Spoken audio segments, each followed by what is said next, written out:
Welcome to this discussion, Dance Art Reflection, dialogue between critics and artists. My name is Petra Dotlačilová. I am editor of dance magazine Taneční, Actuality, or as we call it, Czech Dance News, or translated into English.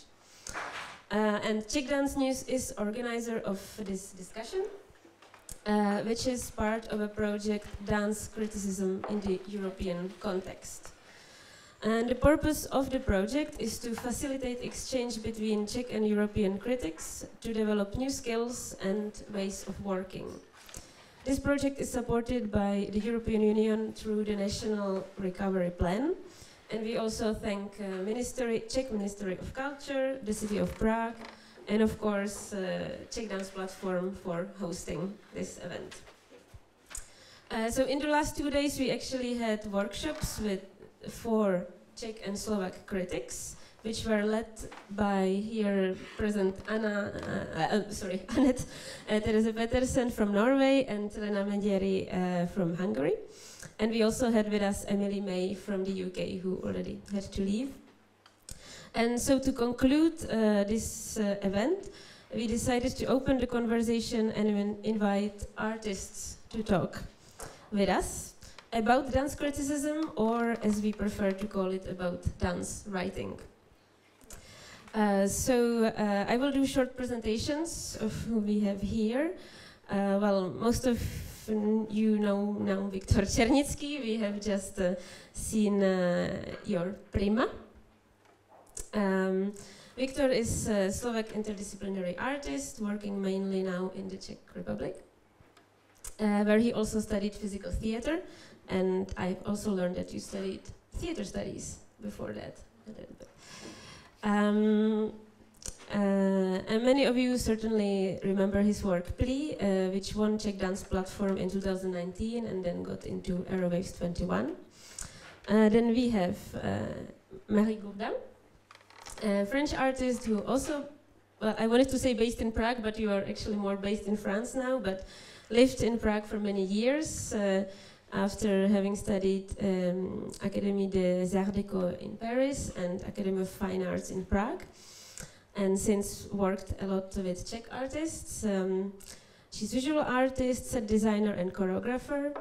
You could have seen her Medusa at Czech Dance Platform in 2019 and this year Seismic. Next to her we have Sabina Bočková, Czech dancer who performed in many successful works, among other with Marie's Medusa. And Lions then with Johanna Poková, which made it to Airwaves 21 in 2019. That was very successful year, 2019. And this year you collaborated at Microworld with Jasmina Piktorová. And so I already mentioned the 2 critics we have here, Lena Megyeri from Hungary, who is also a writer for Springback magazine. She's been working for 12 years or so as dance critic, dance writer, writing reviews, essays, and articles for various magazines, and she's also a cultural manager. And until recently, she was managing a theater space in Budapest. And last but not least, we have Anette Pettersen from Norway, who is theater, performance, and dance researcher and critic, writing for various Norwegian newspapers and magazines for over 18 years now. And currently she's also a PhD fellow at the University of Agder, and her project focuses on dance criticism, what dance criticism could be for youth, or with youth. Yes. And she also collaborates with artists as producer and dramaturg. And as I said, I am Petra Dotlačilová. I am editor for Czech Dance News in Czech Republic, and abroad I work mainly as a dance scholar, dance historian. I studied at the University of Stockholm, and now I'm based in Paris, and I work on a project about 18th century costumes, so it's a different life. But I like to come to present time as well sometimes, so here I am. So now we know each other. And I will add like a little technical note, so we will talk for about 1 hour on the panel. And then we will open the floor to you if you have questions, comments, and so on. So that will be easier, then we will pass on the microphone. We are recording this, so that's why we are having also the microphones, and later on there will be like a podcast or something like that published on YouTube. So, as I said, the point of our project Dance Criticism in European Context is to share practices and develop new skills. Part of that is to develop new formats, some of which might involve also artists more or in another way than just objects of reflection, what we usually do as critics or writers. And we also feel that we don't talk enough, maybe we don't even know each other enough, often standing somehow on different sides, so we would like to change that. And well, this distance could be maybe expressed in some cliches or prejudice that we have about each other. Critics and artists, sometimes still surprisingly repeated, something like, I don't know, critics are unsuccessful artists who bitterly refuse to writing. Or artists can't stand any kind of critical feedback. Artists that don't read reviews, ever. Or a classic, critics hate art or artists. So this was maybe harsh, but these cliches get repeated, and there are sometimes tensions, and well, maybe recently we've been, these tensions were painfully made visible by the accident in Hanover, where a choreographer smeared a dog shit into a critic's face. Of course, this was extreme action, but it showed all of us how far this mis or non-understanding, this distance, can go. So let's not go there. And let's come closer together. Yeah, so I thought now to finally start the discussion, like with the first cliché that I mentioned earlier about critics. So I would like to ask our critics that we have here how and why they get into the writing about dance. Whoever of you want to start. You have the two microphones. So why I started to write about dance? I think I started to write about theatre first, and because I also studied theatre studies. And to be honest, this is also a bit of a cliche, but a friend said, you see so much theatre, how about you come on the radio and just talk about it? It won't take much time. And I thought, like, how much time can it take, you know? Just talk about something. And you end up spending 18 hours every week, you know, writing and producing talks about theatre. And that's how I sort of entered theatre criticism. And from then on, I sort of moved like, how do you say, crab? No, what do you call it? The sea animal with the... not lobster, but yeah, crab. Did you say crab? Yeah. So everyone, but a bit like back, so sideways, which is what I like with the performing arts. It's the possibility to write about different aspects within the performing arts, like scenography or costume or bodies, light, and from then I came sort of from the literature part of also entering theatre studies, thinking it would be a sidestep in spending the rest of my life in literature studies, and I never went back to literature. So I sort of came from thinking theatre as something about text, and then just moving further and further away, basically, from text. So I sort of moved away from the text and ended up in dance. And so the text part is what I do, if that makes sense. Yeah. Yeah, Yeah, so I had some background in dance because I started learning ballet when I was little, and then I later learned some modern dance.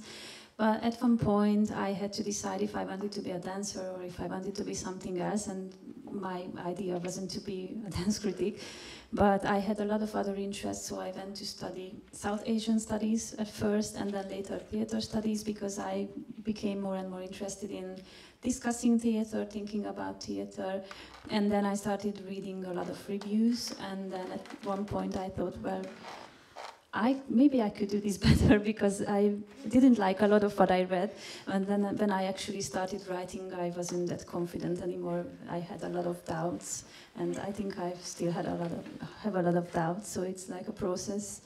Yeah, basically that was the journey. Mm.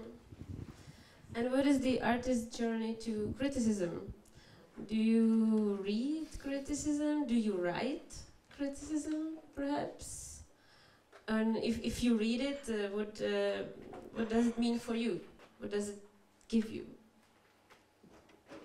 Who wants to start?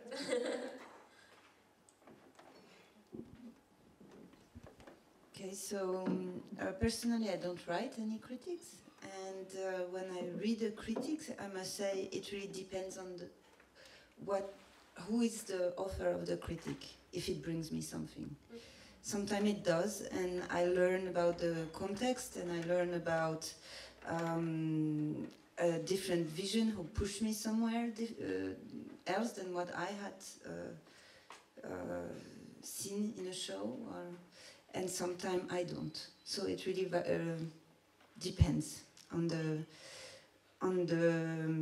I would say the choices that each critic makes to present a work, how it's presented, and how is his point of view argumented.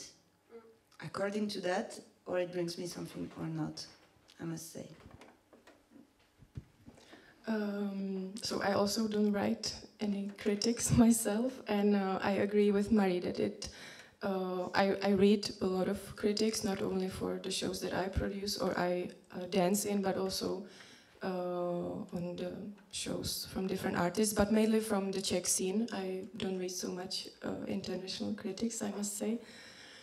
And I feel it really varies from reading more of a description of a piece I've done, and that might tell me about what were the moments that were interesting for the critic, for the viewer. Or I also enjoy very much when the critic goes more into theory and theoretical context, and it gives me a broader picture of how my work is placed next to different pieces when it gets to international level, and the critic is capable of placing my work next to works of artists also from abroad. That's very interesting, and I can also, it can broaden my perspective on what I know that is in connection with my work.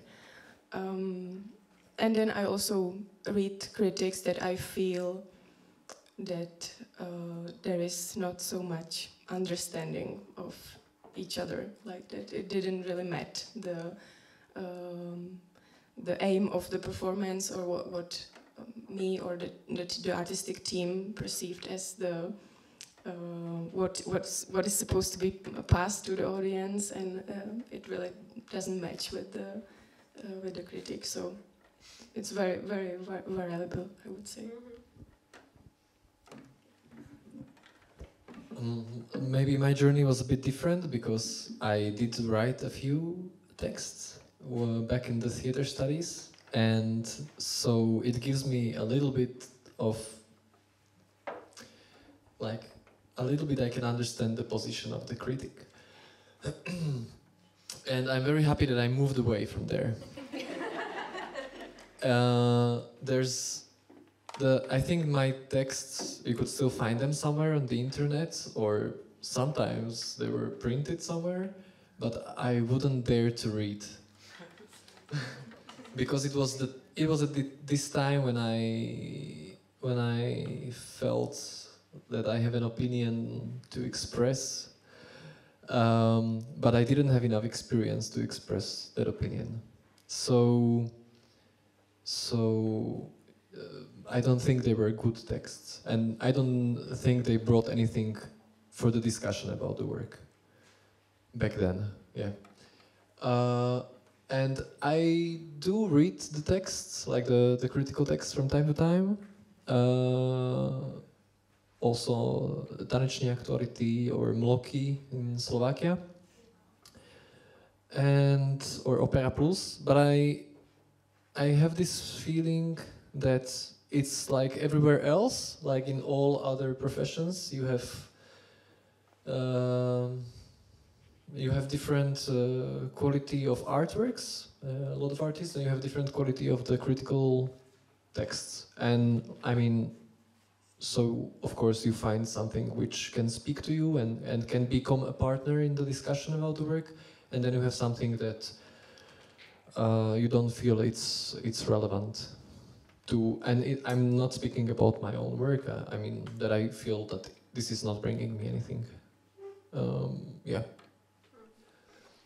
And of course, like critics also disagree with each other, so we can like experience very often like reading each other texts. And I would also add that like nobody likes own first texts. I think we have this all in common, that reading something old is. But let's move towards like because we also wanted to talk a lot about like what criticism can be. Like about something that's not there yet, but what we would like it to be as well, like how we can like create maybe new formats or new ways of discussing art. So what would you like to read, like, or haven't read yet, or what you have like some ideas what criticism could be in relation to your work, what you would be interested in, or in to art in general, to dance?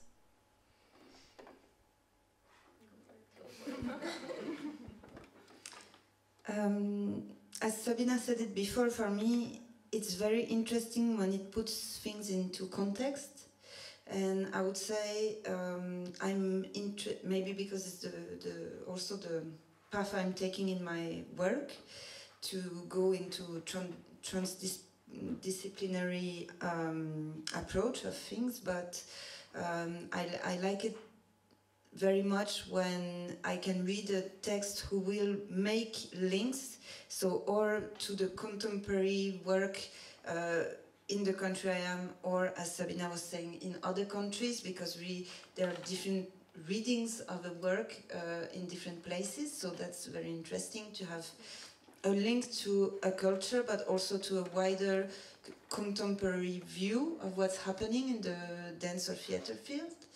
And also I'm very interested into reading texts who can make links to further references, or in the history of dance, but also in the history of arts in more generality, or with the more general, I mean, or with the society, with real concrete arguments, as Sabina was saying, that I can refer to, I can dig then myself to see, oh, but in music some step of thinking theater was made in this time. I'm not saying that a critic should have all the knowledge ever, of course not, it's subjective. Should, yeah. But to know everything. But the possibility to learn something that I did, for me, it's an echo with dramaturgy. When a dramaturge brings you sources, or you yourself bring yourself sources and try to feed your new work with many references and layering of the construction of what you're doing on the music, on the dance, on the movement, but also different arts. If I could have then another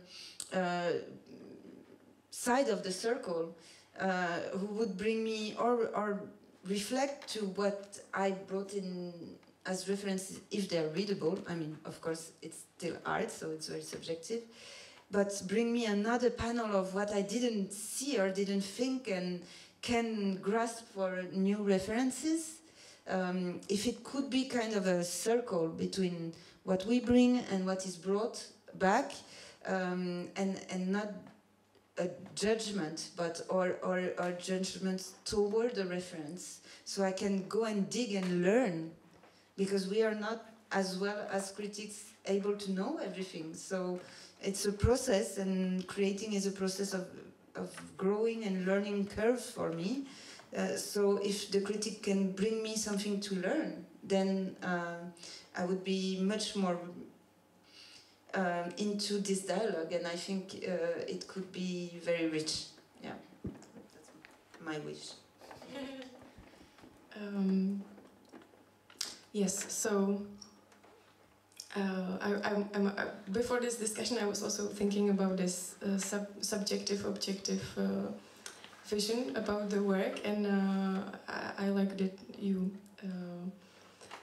že si jako rozvedla this objectivity also of the references. But I must say that I also love when I read a text that speaks to me about something personal, and that I can feel what the person went through when he or she or whoever was viewing the show.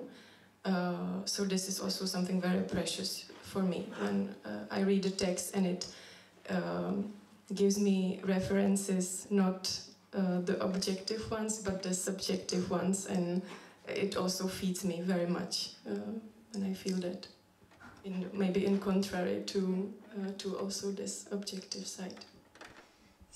You want to talk about objectivity? Yeah, I'm just very happy that this sort of subjectivity, objectivity, we talked about this in the workshop, because the way you're putting it right now, this sort of the objectivity is more like the world or some references, something out there coming in. But I think, in my perspective, every time I write something about something, it is my subjective meeting. It's not just an opinion, it's also my meeting with the art somehow, and that means it can be my personal... By references, I'm meaning your I don't know, map, thank you, map of references, but yours, not that an encyclopedia or...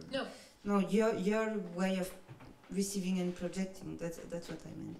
Yeah, and I think it's I think using a sort of sticking to the word subjective, and also thinking that, like you say, the map or all the things, how to say it, what I can bring into a meeting with a performance is that I see quite a lot and I read a lot, and I can bring, like you say, those references.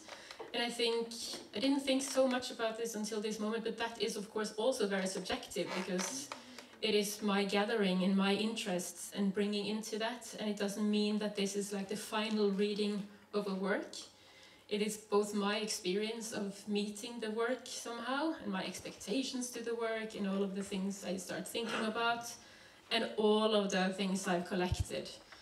I very often think of myself as like a collector. I keep collecting, you know, other references, theory pieces, quotes. I remember scenes from other performances, and all of this sort of come together, and it often also come alive during the performance. So like while watching something, other performances keep popping up in my mind. And when I succeed, I think that dance writing can be almost like a staging of all of these things together. That's what I'll leave the objectivity just out of the conversation for now. Then I think it's also great if the subjectivity also appears in the format of the text. That's also what I enjoy a lot, that as you're saying, that then it's like kind of a choreography of the text in a way, or it's that's the skill I imagine that you're developing, how to write the text in a way that it that it's interesting, or it like brings something new, or it's a creative process also. I agree with Anette that there's no such thing as objectivity in criticism, and I think there shouldn't be. And in fact, it can be a dangerous thing if a critic thinks that my opinion or my voice is the authoritative voice, I think. And that's also the reason why I'm becoming more and more interested in discussion, rather than just standard review. And even as a reader, when I go to a show or when I'm just interested in a show, I like to read more than one review, more than one voice. And I think with all the new formats that we have, like podcasts, like videos, like everything, we have so many opportunities to open the discussion and, yeah, give space to more diverse voices, just more voices in general, especially as publications have a very hard time at the moment. So, like the online platforms, like the print platforms are just disappearing, but we still have a lot of choices, I think, or opportunities. On the topic of subjectivity, I forgot what I wanted to say.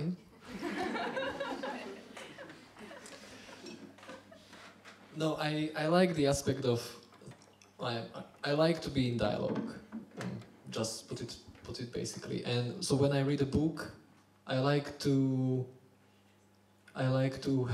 receive the feeling that the writer was thinking about the reader reading the book. And when I make my performances, I want the audience to think that I was thinking about their experience. And when I listen to podcast, I want to be part of that conversation, like in the podcast. And sometimes I read books where I don't feel invited, and I watch performances where I don't feel invited, and I read the critics when I don't feel invited, and then I get just not interested because I don't feel as being part of the conversation. So that is this, yeah, the communication, the conversation, and the kind of partnership also, I think it's something which speaks to me, because also, I mean, the dance world is so small that it's not necessary to really like stand on these two different hills and fire at each other. I don't understand this actually. Like I don't know why this is happening. And maybe I read the writings of the critics, and I often ask myself, what is how the critics define their position, their role in the art field or in the dance field or like in the cultural field, and I never heard an answer, but I never asked. So and then there was something else I wanted to say, but I will maybe say it later. I don't know, because I don't. Oh yeah, I know. I know. So what we do as like artists, like we create things. We are like, there's always this aspect of creativity, and we spend like so much time on making the work. Like we take the residencies, and then we do the like works in progresses, and then there's the premiere, and the work is still not finished, and it just goes on and on. And so we put a lot of like time also to avoid the cliches and to find like the right way to communicate the thing. And then sometimes I read this like text, and it begins with this and this dancer presented this and this work in this and this venue, and then it's like description of what was happening, and then there's one paragraph about like the lights, and then one about the music, and then there's one about like the dance, and then there's like an epilogue. And so often I wish that I see the creativity of the person behind that text, like all the different, like you see all the different formats of dance performances, of artworks, and then I open the newspaper or I open the whatever magazine, and I feel like the structure is so similar, and the cliches of the text is like these verbal images are like inflating, you know. So and then I feel like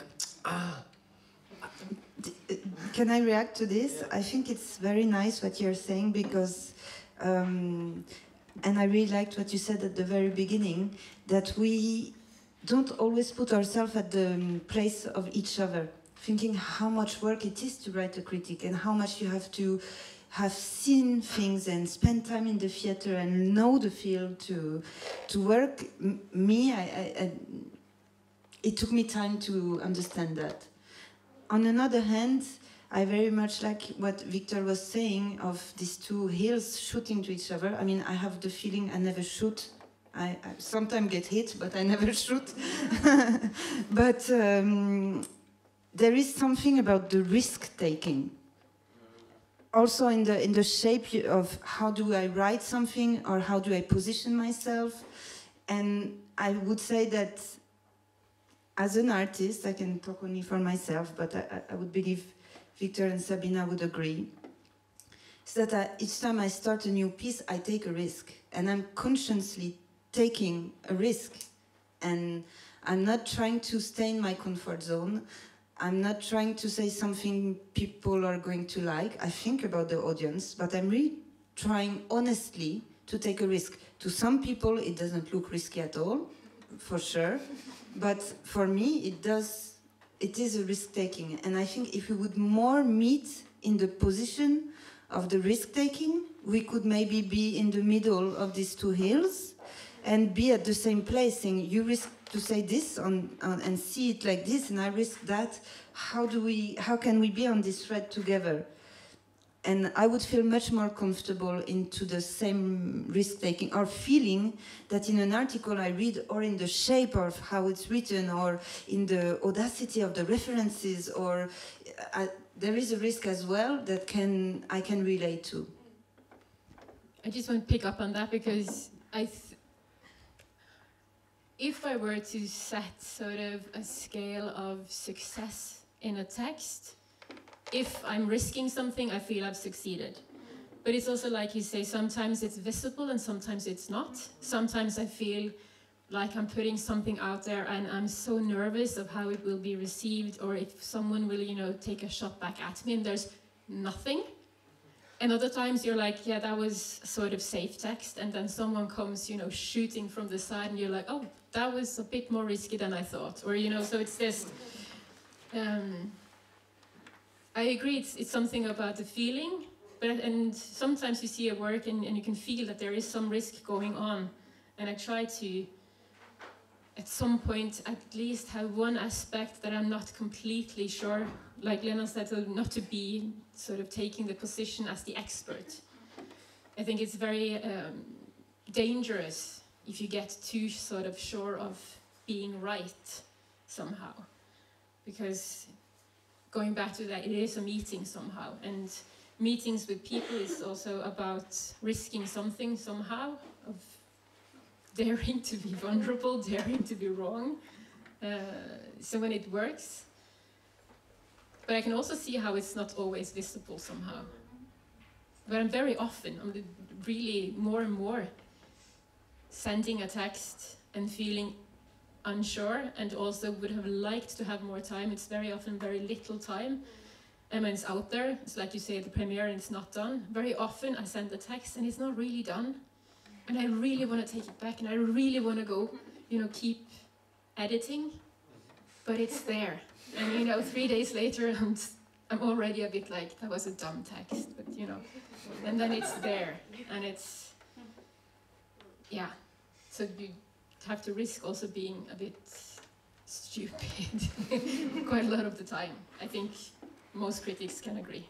I have to say that I feel at risk every time I put out the text. Every single time. It's if it's like a positive review or a bit more negative review, even if I put a comment out there, I feel at risk. So, and we are not anonymous. We are out there. So like publishing a public text out there, it's also somehow, or I feel it for me, for me it's like that.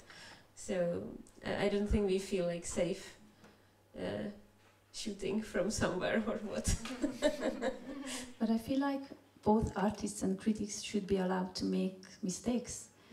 Like when an artist who has been doing a lot of great work and just does one that is not turns out that well, sometimes it's like, oh, it's done, it's not relevant anymore. It just can be this attitude, and I think it's the same with the critics, that we should be allowed to make mistakes, or maybe we're not right, or maybe we just couldn't put our thoughts into words that well. But I also wanted to go back to what Viktor said. I'm so glad that you mentioned that you want to see the critics' creativity. Because if it's, as you said, if it's just like a list of facts and description, I think it's just not a good review. Even if it says something positive about the show, it's just not a good piece of writing. And we talked about this a lot in the workshop, that the review, the text should be a work of art in itself, so it doesn't just something that serves the performance or the audience or the readership. And also, in reference of what you asked, how we position ourselves, I'm not sure I'm going to be able to like give a definition or even answer it very well, but I was thinking, I used a quote in the workshop from Octavio Roca, who said that what gives authority to the critic's voice is knowledge, experience, and passion. And I think it's quite a good summary, because when I go to a show, I feel like I'm just one of the audience. I'm just a regular spectator, but in the background, in a good case, I have the knowledge, I have the experience, and I definitely should have the passion, because if I don't have passion for the art, then I shouldn't be writing about it.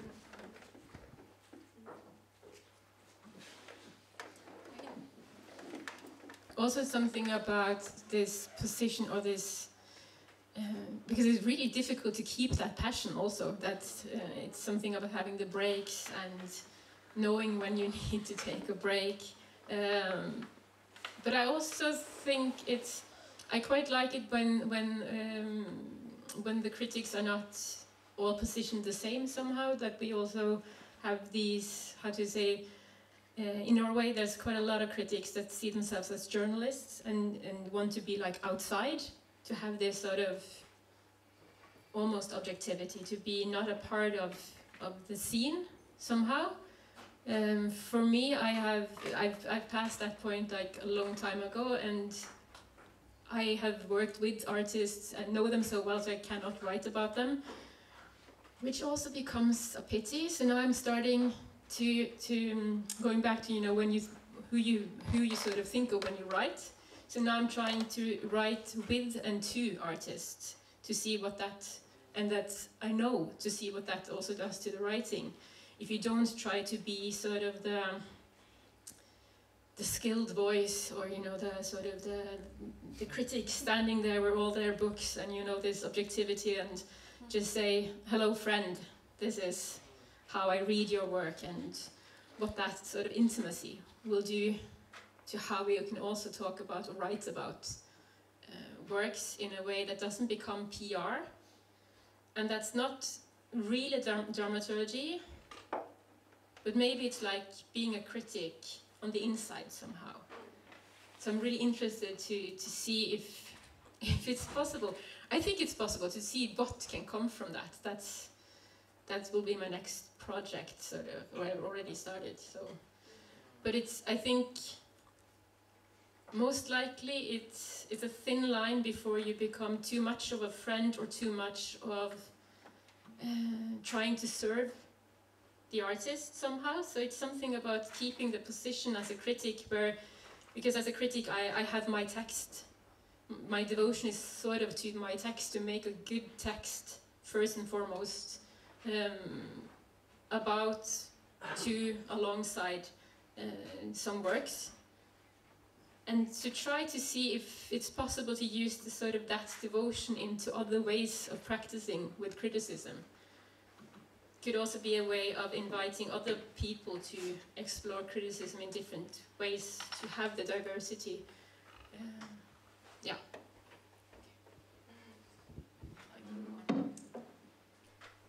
If anybody doesn't have to add to that, that was my next topic that you already started, this kind of permeability somehow, because it does happen like both ways, I would say, or some places it doesn't. We can talk about that as well, like on one side, like writers going into practice of theater making, or sort of working with the artists. Like in the history also, it's cases of like critics becoming dramaturgists dramaturgy is also sort of like positioned somehow borderline between theory and practice. For me, like dramaturgy is sometimes close to critic, in a way. Like it just depends, like where, like when you say backstage or in the audience. And on the other hand, what happens when artists write and reflect? How they reflect? Do they reflect differently? Is it more interesting, less interesting? Like what does it come? What comes out of that? And or is it even a desirable thing to do? For some, it's not. So, what are your thoughts about this permeability between the two?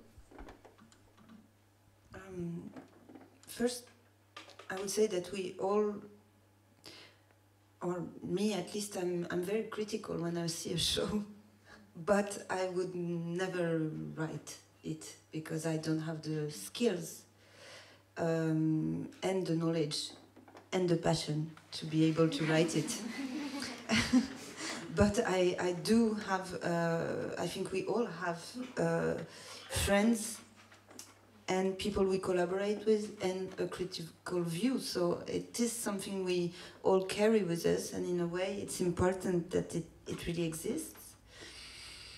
And I have the experience of some people or one person who is writing and an artist and a collaborator and also someone with a lot of knowledge and passion. I'm thinking about Anette Therese Pettersen. And it's very interesting, this thin border about being collaborators and I think understanding each other's language of art very well, but also the steps she takes when she's writing and not being my collaborator at that time. She really has a view that I'm surprised of sometimes because she didn't share it, the same view in the process or the one I can read when she writes, for example. And I think it's very interesting step she did, but quite risky one, and very brave. And I respect it a lot, but I would say it's very hard to be on each side, or maybe it's not possible. She had to cut some part of it to be able to do another one, maybe. And but on another hand, I would say that there is these lines that are not so clear is part of our art, and it's really beautiful. I would say we all did already collaborate with each other and judge each other's work and appreciated each other's work. And in the Czech scene, we are very lucky to have a very tight scene of people who collaborate with each other, and so the border is very hard to sometimes step and say, oh, but this piece I didn't get, or how can I help my friend, or I don't know. I'm seeing Peter here, who once came out, we had a discussion after the work because he didn't understand it, and we went for a walk and we talked about it. Why did he not get it, and what did I wanted to say I didn't manage to pass? And it was very rich. So these borders that are not so clear is also a way to feed each other to grow. And if we look the history of theater and critics, I think we always grew together. So yeah, I think it's an interesting point, but not clear, and maybe it will never be. I don't know. No, never since.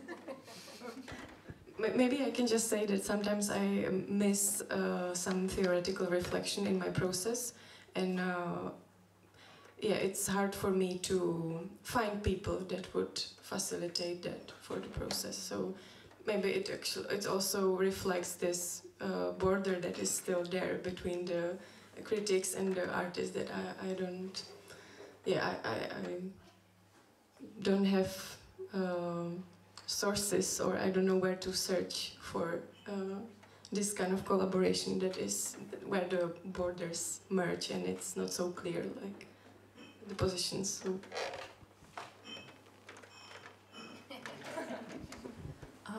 I don't know if you have it here in the Czech Republic, but I know that a few years ago in Hungary there were some experiments with embedded criticism, where a critic is kind of following the process of the creation of a work, and at different points they write about it, it's a bad word, they explain it, so kind of give a feedback, give a background to the work, and then of course they give a review about it, and I think it's kind of a position where it works both ways, so it helps the artist as well and it helps the audience, and of course it cannot be an outsider like the critic who just goes there like another spectator who doesn't know anything in advance, but I think it's also a relevant format, and it's probably useful for the artist as well. You just said what I wanted to say. So I remember one process we took together with Sabi, with Mířenka Čechová and Anette Therese, and we were there as the performers, and there was a journalist throughout the whole process who would write about it, and then she made a blog, and then she went on writing about other performances, and it was nice to have her there, and I think it worked very nice. It worked very nice, and I would be thinking I'm sorry, I'm thinking about this mission of what we are doing in dance. Sometimes I get, I fear that I will only perform for the same people all over again in the same building. So for me, I want to reach out. I want dance to become part of life out of the theater, and then I'm thinking about this the conversation we are having with the critics. I'm coming back to the same question. I'm circling in the loops, so I'm finishing here.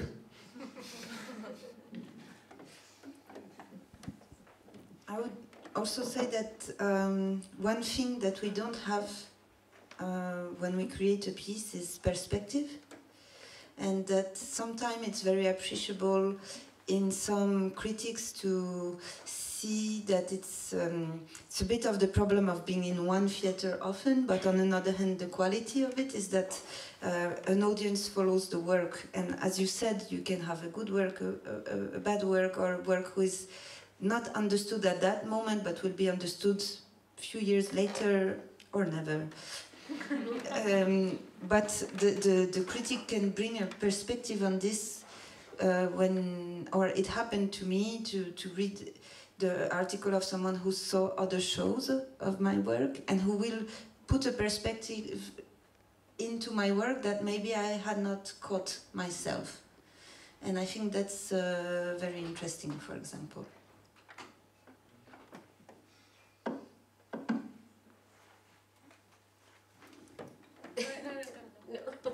It's interesting because I, for instance, I don't expect that from a critic.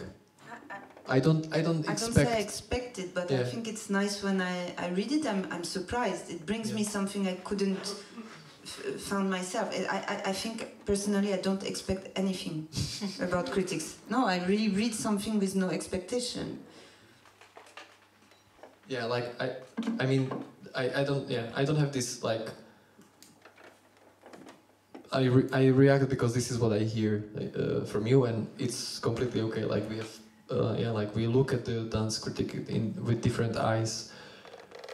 But what applies to me is I'm not looking for reading a text and getting a new information about, how does my work relate to the works of other people, or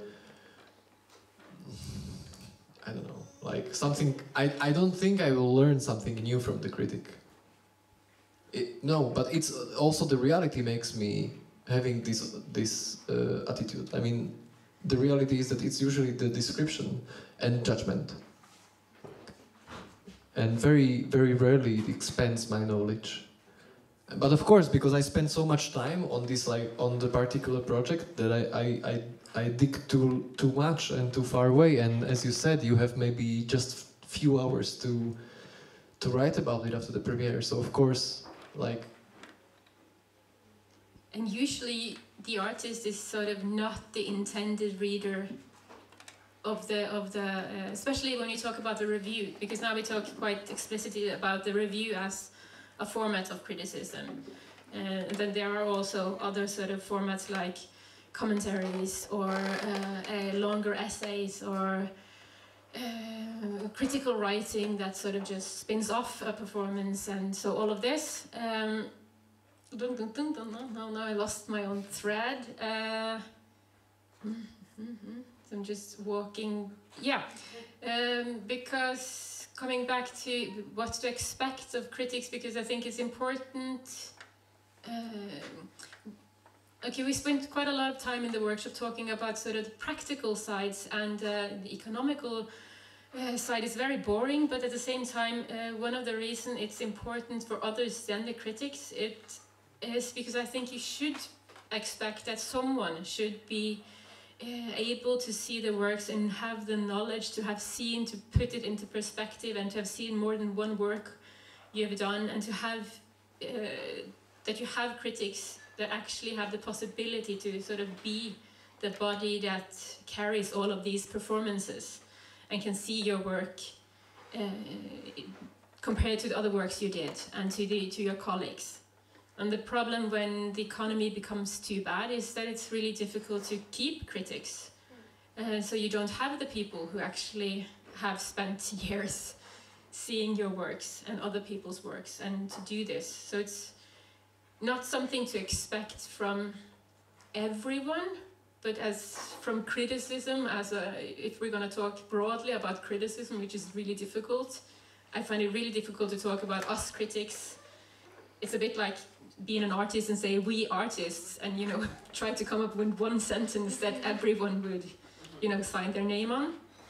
But I think it should be expected that we are able to keep at least one or two voices that keep this sort of consistency of having seen things somehow. I think it's very interesting that you're making the difference between a review, a wider text, and different formats, because I would say that for me it was not always clear in my career what was what and how it can be the same person nourishing it all. And to hear it like this, I think, makes a lot of sense and gives another dimension that I was not always aware of. And on another hand, I really loved that you said that the critic is not meant for the artist, because sometimes we do feel it is meant for us, and sometimes it is extremely personal. Yep. And very hard to cope with. And I think it's maybe we said, and I really don't want to go into the aggression part of it, but it does happen, and I think it's important to say that it does happen. And sometimes it's maybe the person who writes it doesn't understand the effect it could have for an artist, but it can really push someone into very unstable places of fragility towards an artwork or a next artwork. Why would I, after receiving this, do something and shift something for the wrong reasons? And I think it's our own responsibility how we react to it and how we are stable on our knees and how we have to face the world, for sure. So each one writes what he wants. But the fact that it is not aimed for the artist, I think, is extremely important, because it does happen that it is, and I don't think it's a proof of interesting work to have a one-to-one dialogue. And also, I think it's also both formats and sort of platforms. So when I write, just to go back slightly to the format, because usually when I write a review, and the review is very often sort of, the main part of the review is a sort of opinion. So you have some sort of opinion about what you've seen, and you are able to say something about why you have that opinion. Whereas other formats, you can play a lot more. Usually if I write about a festival, I will not do reviews, because I find it, like you say, it's very much like, I saw this performance, blah, blah, blah, blah, good, bad, new performance, description, drink, and it's quite boring to read, and it's quite boring to write. For me, it's not for everyone, but for me, I don't produce good texts that way. Some people do, but I don't. And then I have to find a different angle somehow. But the review is very often for the sort of the big audience. It's a bit difficult because, as I've said, otherwise it sometimes feels a bit like you're going out on, on the public square with a chair, and you're like just standing there and talking to this sort of the people, it's weird because you need to be very sort of introduce the work and not use too difficult language and not have too many references and all of this, especially in the papers. Whereas when I write for a magazine, I can expect the reader to be actually interested in dance. It's not going to be like whoever opened up the paper, it's someone who was actually interested in dance. And then I also have to take into consideration that the artist will be more of sort of my readers than in the papers. I think that is a bit of a difference. And just to also touch a bit on the sort of the harsh, I try not to be harsh, but if I hit hard, it's usually something that's sort of quite, high up in a hierarchy, like it's in a big institution or something that sort of has quite solid ground and that is already supported, has a lot of support. Then I feel it's okay to hit a bit hard. But to hit hard on someone who's new or is already sort of, if I'm the only one writing about someone and I go hard on someone who's not known, I personally would feel really difficult. And I try to think that I always have to, it's not just because Norway is a small country, but dance and theatre are quite small fields, so you actually have to expect to meet whoever you write about in a bar or a foyer and be able to, or maybe get dog shit in your face, but but to at least own your own words somehow. So yeah. But sometimes it's also not meant hard, and I know it hits harder, and I realize after, and I sometimes want to go to that person and say, like, I didn't mean it personally, but that also is like keeping some of these things also public somehow. Yeah.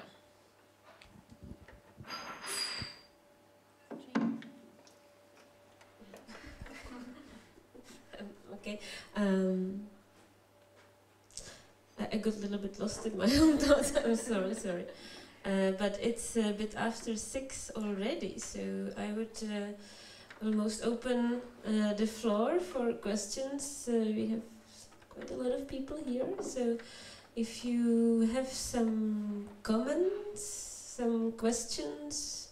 The situation in Lithuania, because we have now very interesting situation between theater critics and artists. They have like a real fight, as you mentioned. Then artists wrote a review about critics, and they published it. And now we have like everyone is answering. So first was artist review, then critics came together and write a review about that review.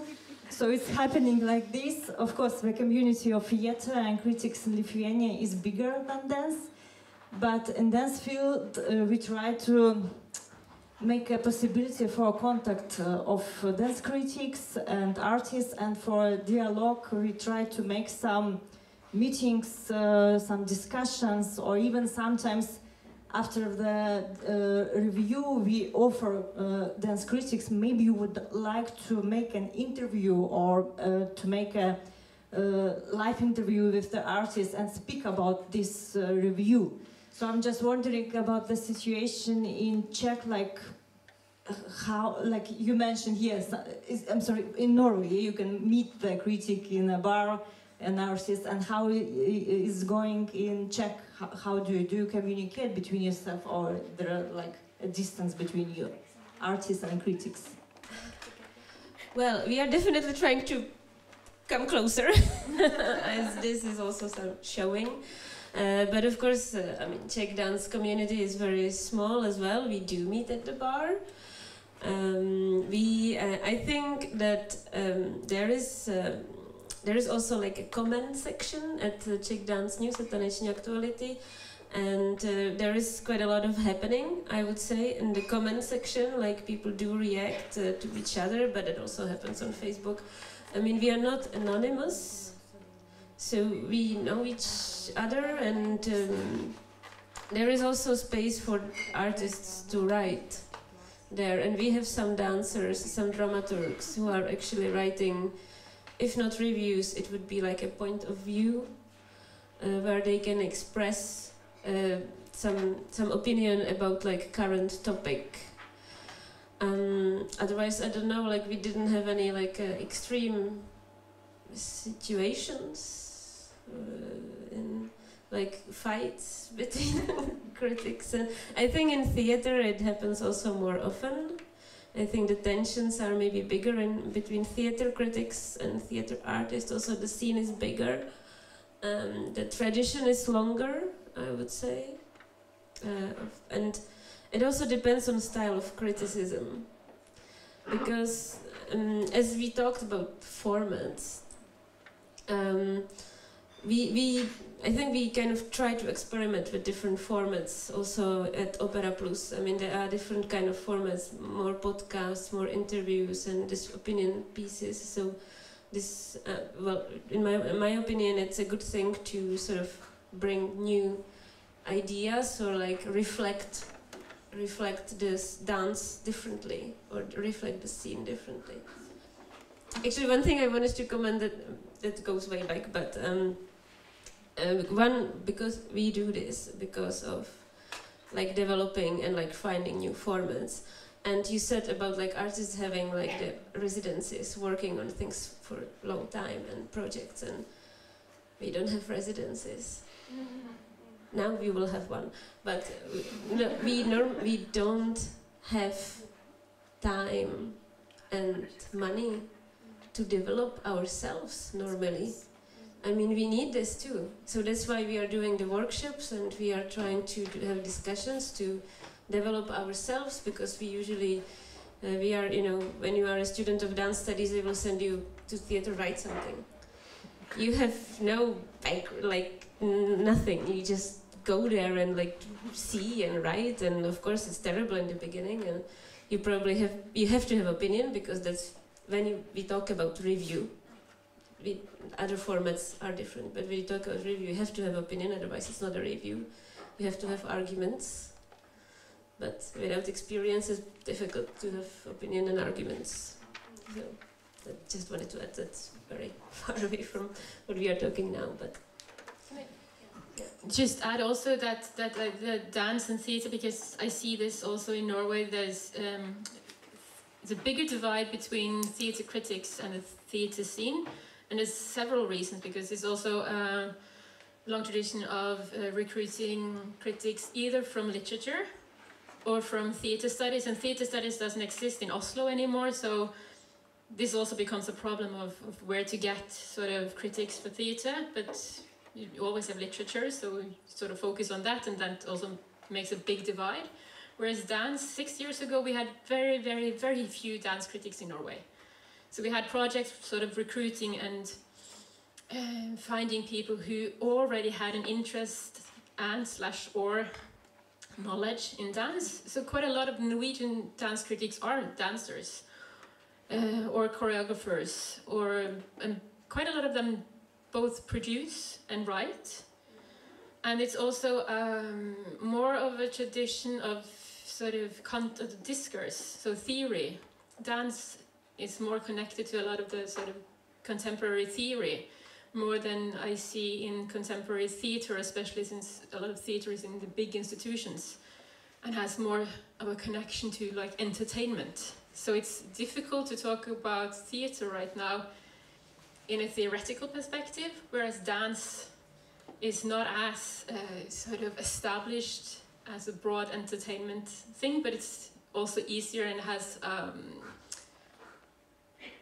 I would actually say more interesting. It's more interesting right now than most of theatre. I also just wanted to share a story that is quite similar to what you told about Slovenia. So there is this Critics Association in Hungary who have an award. It only includes theatre, so it doesn't include dance shows. And a couple of months ago, they had the award ceremony, and for the ceremony, they asked the artists who previously won the award to write something about critics, not necessarily like reviewing the critics, but like any kind of text. And it kind of turned out to be the blaming and shaming of the critics as well. It wasn't publicly published, so only those people got the booklet who were at the ceremony. So it didn't become a big discussion, but some critics reflected on it on social media and things, and I think it's just quite sad. And also the cliche that you mentioned, that it came up so many times that the critics wanted to be artists, but they couldn't be, which is just so not true. I mean, maybe you don't believe me, but...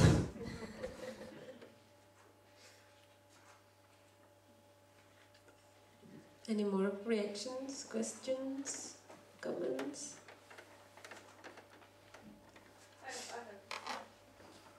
Because the dancers were talking about that it would be nice that the theoretician would follow their creation process. So for me the question would be, for you critics, what would be nice for you to have, like, additional to your work? What can develop you?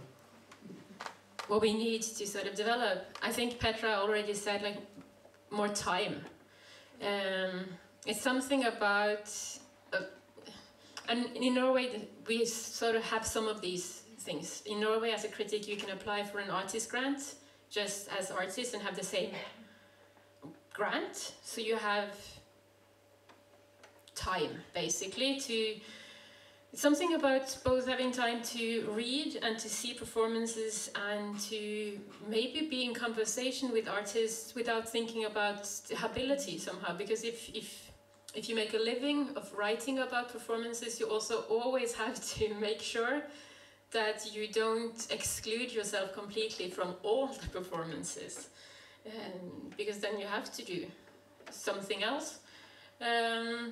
Or change your practice at least. So I think for most, Lena can talk and Petra can say, but for me, I think what has kept me in being a critic for as long as I have is the opportunity to have time where I'm not only seeing performances and writing about performance, because it's something about the format of seeing a performance. If you see 3 performances a week and try to write reviews of those every week, it's very little time to just digest and go back to sometimes also just the performances you really like or you really don't connect. I think it's always an opportunity to reflect on what it is. Like you say, going for a walk with someone or just going for a walk with yourself also. Like, why is this performance so hard for me? Why do I feel left out, or why do I get upset, or all of this? And that's always a possibility to sort of go somewhere and hopefully put it into writing and share it somehow. But that requires time, which always requires money. It's very boring. We need more money. It feels like a mantra, but I think you see it slightly in Norway right now, because we have had a critic association working to get some of the same rights for critics as for artists, and you see it developing into different practices. So it's possible to have critics who work very differently. That's what I wanted to say, that like this time and money would enable us, for example, to do more of the embedded criticism, because I think that is really interesting. For me, that would be really interesting to do as a part of my critical practice, but I cannot do that. I don't have time. I have to work other job to, live. I wouldn't have time to follow rehearsals and follow artists if I'm not like even full-time journalist or full-time like dance writer. nobody is. Well, there are very few people who are in Czech Republic. So for that, I think that would be like really interesting new format to actually be more involved, like, because that would also bring something new to the readers and more interesting. I think that was really what stopped me as well in what you said, that a full-time critic, I think it's very rare in many countries. And to make the parallel with artists, the time you need to become an artist who can just live of what you do is a long, long time as well, but actually we might reach it. And I don't know how it is with the critical world, but it's maybe not even reachable in some countries, so I think it's really something to consider as well. Yeah. Absolutely, yes. So, yeah, I'm so glad I'm not the first one to say that money is a big issue, and I think, but I know that it's a big issue for artists as well, especially in some countries, like in Hungary, for example. So it can be different in different countries, but for example in Hungary, sometimes I don't even get a free ticket for a show that I'm reviewing, and let alone for other shows. And I mean, as critics, we are expected to watch a lot of things, because that's what makes the experience and that's what makes the knowledge.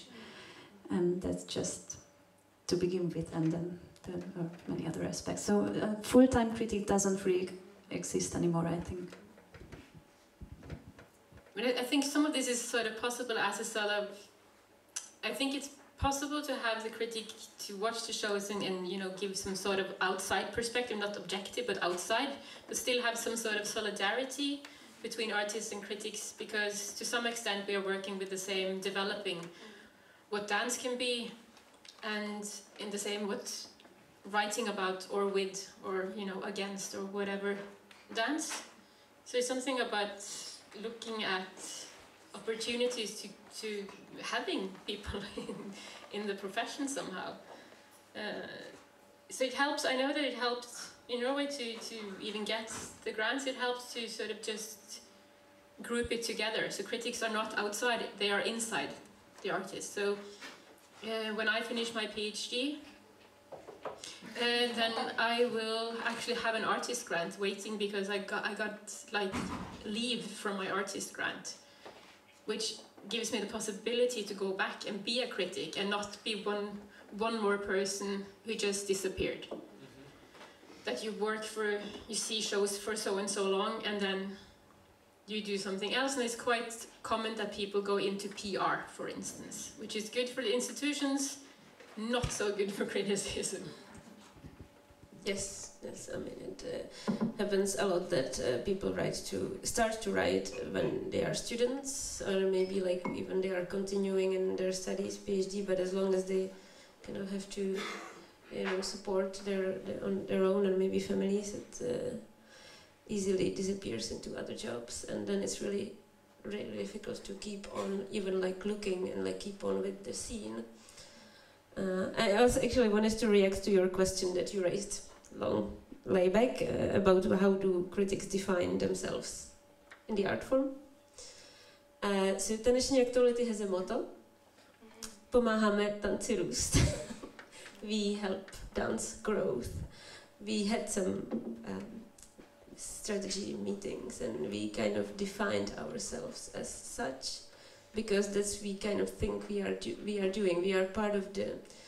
We want to be part of the conversation, of the reflection, because if in our head, like that's our job for dance, is to write about it, to reflect it, sometimes to disagree, sometimes to put it in context, sometimes, yes, to react to it somehow.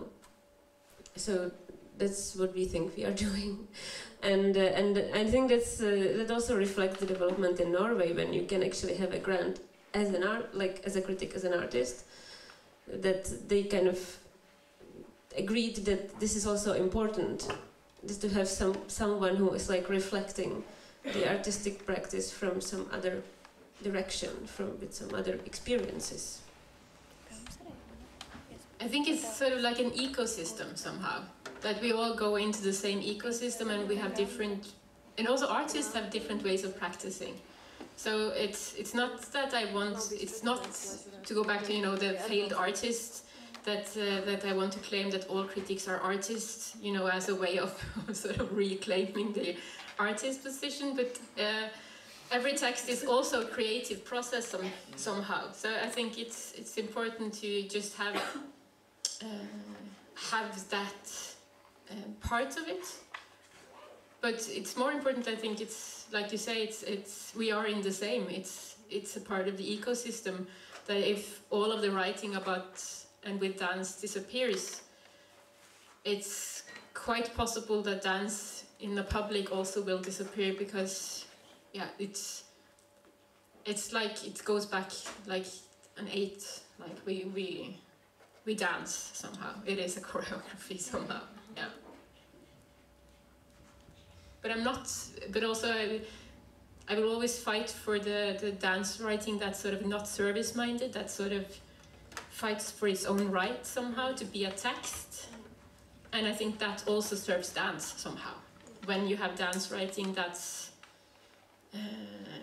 yeah, existing as writing with dance somehow, but not tries to always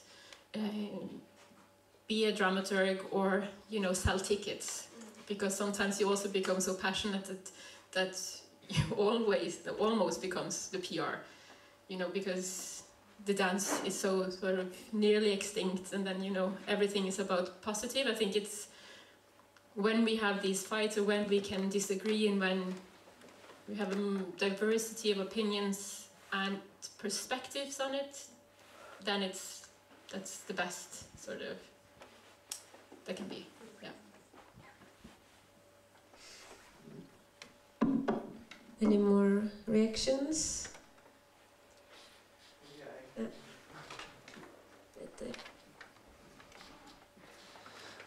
I was also looking all the time at the logo of Taneční Actuality. We're helping dance to grow.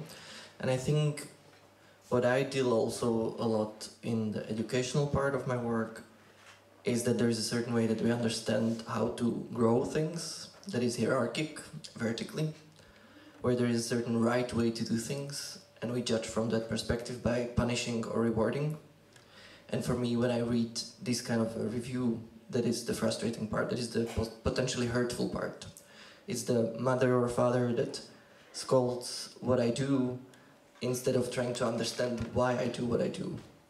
Even telling me harshly, that's very harmful what you're doing, or stupid, or whatever. But for me, this is a big shift, and I'm very grateful for hearing what you're saying. And it's a very hard one to do, because we all exist within the scolding and rewarding. So that's one thing I wanted to say. But then I also had a question. I often, in my performances, see, or if I go see other works, I see the critic or the reviewer sit and write. And I also sometimes sit in the performance and I'm already thinking about what kind of an opinion, how would I talk about this piece. But then I feel I'm not really watching the piece. I'm not really giving the piece the chance to speak to me. And so how do you deal with that? When it becomes your profession, how do you allow yourself? Because you also said so nicely, I'm also just one of the audience members. How do you do that?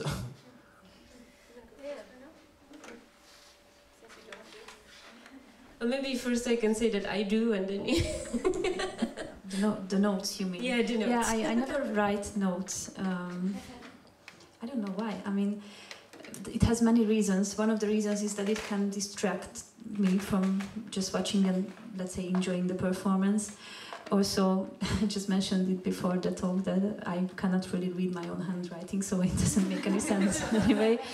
But also, I think it's a kind of approach that trying to consider the show as a whole and not breaking it down to like really small parts. And I always trust that I will remember what I need to remember, and it's usually the case. I take notes, and for me it's a bit up. For me it helps me to focus somehow. So sometimes I don't even look at my notes after. It's just that while sort of noting, I am remembering. And especially in long performances or with choreographies that's changes a lot. It's something about just remembering the end, you know, to remember sort of the entirety of it, and picking up things I thought along the way, like other artists I started to think about, or, you know, all of these things that come in and out. I don't rely on myself to remember. But like I said, I don't always use the notes. Sometimes I do, and sometimes I have like a bunch of pages of notes, but I just go home and it's there somehow. Yeah, I have, but same. So like you could see that there are really different types of critics. Some don't write, some do. When I am supposed to write a review, I usually do take notes. Rarely look at them, though. Like when I go back, it's as if like Emily said that during the workshop, that if you write it, it's somehow like you are writing it in your brain. So like making some notes and then it's already there. So like when I look back, and if I can read it as well, because you write in the dark, it's usually I remember it, but I'm not sure if I would remember it if I didn't write it. On the other hand, during this platform now, I haven't made any notes, and I'm like thinking now I will actually write something. So we'll see how it goes. If I can just react on something that I think is very nice when I hear you, is and a common point maybe with choreographers, or is the attention of the look. This idea of taking notes, and until when in a rehearsal you start with all your points, and then you're so used to looking at dance and seeing what you're looking for and knowing the bodies you're looking at, that you don't need the notes anymore. It's just writing itself also. And so if I can just, I don't know if it's finishing, I suppose we're close to the time to finish on this attention of the look that is maybe a common point between us artists and critics. Thank you. That sounds like a very nice point to close with. So I propose we close our discussion now. I thank you very much for being part of it. It's been very interesting for me, and I hope it was nice for you too, and for the audiences. And yes, so let's go into the bar and then continue on to the awards and enjoy the rest of your day.